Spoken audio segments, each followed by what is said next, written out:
There's an SUV out there right now, buried to its axles in an Amazon swamp, engine still running, that hasn't needed a single computer chip to survive since the day it left the factory. There's another one that was reverse engineered from a Hummer that Chinese oil companies bought off American dealership lots, just so their army wouldn't have to ask Washington for permission. None of these trucks were ever sold to you, not because they were bad, because somebody, somewhere, made sure you'd never get the chance. These are the 10 unkillable SUVs they hid from you, and by the end of this list, you'll know exactly who did the hiding and why. And stick around for number 8, because that one isn't just a hidden truck. It's the story of an American company that did everything right, got the government's own approval in writing, and still watched the whole project get buried anyway. 10. GAZ 2330 Tigr Civilian, Russia, 2005 to 2014. We're starting in Russia with a truck the military itself nicknamed the Tigr. And here's the part that throws people off. This thing wasn't even supposed to be Russian. Back in 2001, a company from the United Arab Emirates put up the money to develop it. But the partnership fell apart, so the UAE walked away with their own version. You might know it as the Nimr,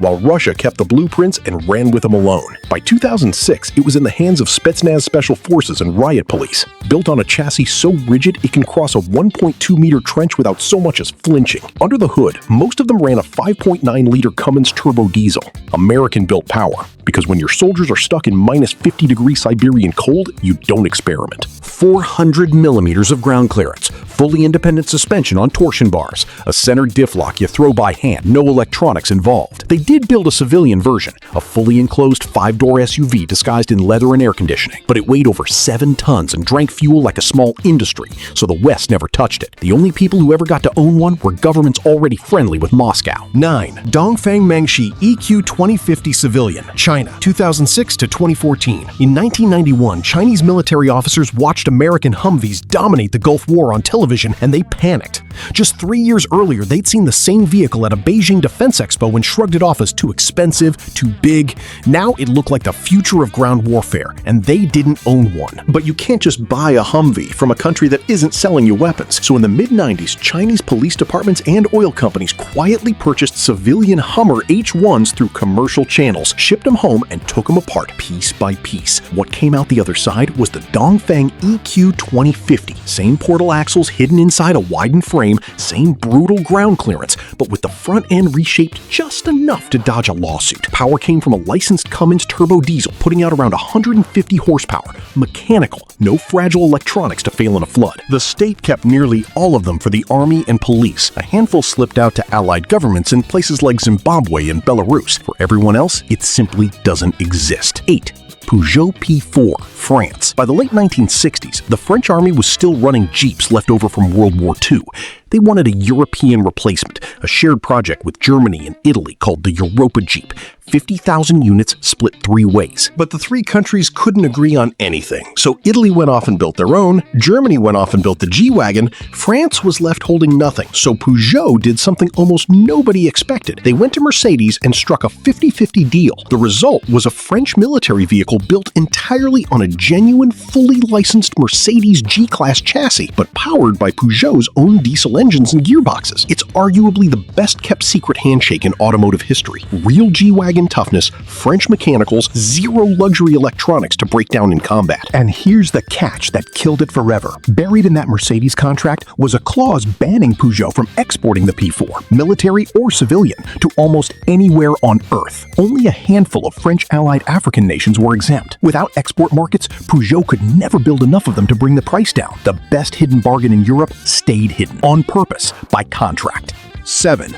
Alter 2 Station Wagon, Portugal. Look at this hood for a second. That steep, forward-sloped nose isn't styling. It was engineered that way to deflect landmine blast waves away from the cabin and to give the driver a clear line of sight while crawling up a rock face. Underneath, it's about as honest as engineering gets. A thick steel chassis, American Dana solid axles front and rear, and Peugeot diesel engines borrowed from the same mechanical family as the P4 you just heard about. But Portugal is a small country with a small automaker and no real real international dealer network. So even though the Alter 2 is arguably one of the toughest wagons ever built, it barely left its own borders. No marketing budget, no export deals, just a handful of trucks quietly outlasting everything around them, unnoticed by the rest of the world. Number 6. The Fiat Campagnola 1107 Hardtop. What if I told you Italy built a military SUV that could outmaneuver a Land Rover, but you have never heard of it? Designed strictly for the Italian armed forces, this machine is mechanically bulletproof. It utilizes a fully independent suspension system with torsion bars in the front and rear.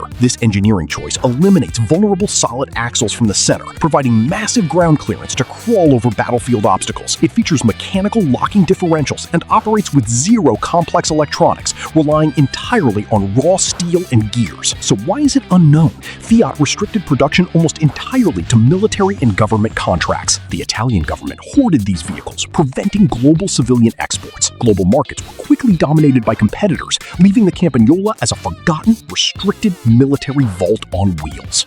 5. Santana PS10 Animal, Spain, 2002 to 2011. Spain had been building licensed Land Rovers for decades, but by the 2000s, those old Land Rover engines were falling behind, underpowered, tired, not enough torque for serious military loads. So Santana ripped them out entirely and dropped in a 2.8-liter Iveco industrial diesel, a proper heavy-duty engine built for trucks, not passenger cars. The chassis stayed old school on purpose. Solid axles, parabolic leaf springs, a smarter, lower friction take on the classic leaf spring that actually rides better while carrying the same brutal loads. It had zero interest in comfort, zero interest in courting regular buyers, and by 2011, the entire company had shut its doors. The PS10 wasn't hidden by a corporation or a government, it just quietly ran out of road. 4. Troller T4, Brazil, 1999 to 2001 and beyond. Here's a fact that sounds made up. The body of this truck cannot rust. Not eventually, not ever. It's molded entirely out of fiberglass. One engineer in the state of Ceará started this as a dune buggy side project in 1995, but by 2001, the second generation had evolved into something closer to a military survival tool.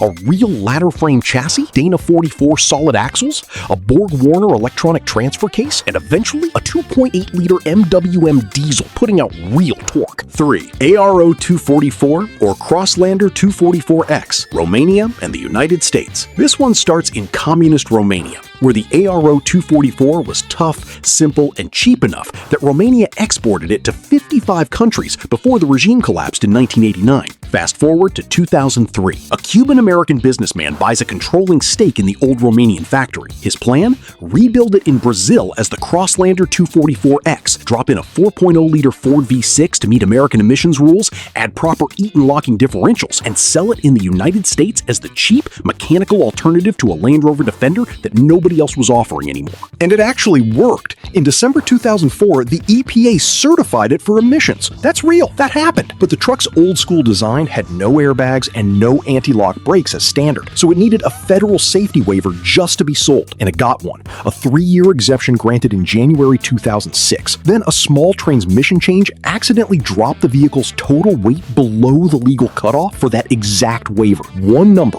on one spec sheet. That was enough. Combined with a bitter legal fight over the Romanian factory's ownership, the whole project collapsed and around 200 units built. Not banned, not recalled, just quietly erased by a technicality nobody saw coming. 2. Kia Retona, South Korea, 1998 to 2003. Kia doesn't exactly market itself on military pedigree today, but the Retona was the direct civilian version of South Korea's K-131 light tactical vehicle, a real rapid response military platform underneath a 5-door body. Here's what actually makes it interesting. Instead of the usual rock-solid rigid axles you'd expect from something this tough, Kia gave it fully independent coil spring suspension front and rear, so you got a truck that could survive military abuse while riding noticeably better on a paved road than almost anything else on this list. A 2.0-liter turbo diesel, a proper 4-speed automatic in the top trims, real 4x4 hardware throughout, and it still got completely buried. Not by a government, not by a contract, just by Kia's own marketing budget going straight to the Sportage and Sorento instead. Today, it's one of the rarest finds in the entire light tactical vehicle world, and almost nobody knows to look for it. Number 1. Toyota Blizzard LD20, Japan, 1984 to 1990. We're ending with the one that might might surprise you the most because it wears a Toyota badge, but Toyota didn't actually build it. Daihatsu did, Toyota's own subsidiary, on a completely different platform, the Daihatsu Rugger, but it's still got the legendary 2LT-T turbo diesel engine, rigid axles front and rear, and leaf springs tuned for pure abuse. The exact recipe that made the Lane Cruiser unbreakable. Same bulletproof DNA, smaller footprint. And it never once left Japan's domestic market in any meaningful volume.